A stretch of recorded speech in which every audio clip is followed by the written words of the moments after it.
Unfortunately, though, Ilocos Region is among the top 5 regions with the highest road traffic incidents.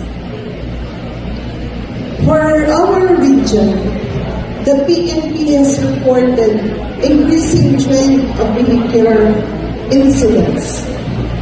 In 2023, we have 153. In 2024, we have 3,300.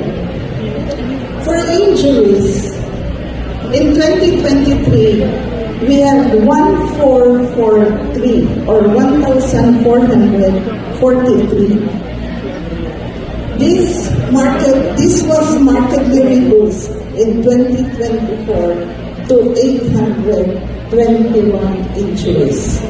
However, kukunti na lang yung na-injured, dumami naman ang deaths.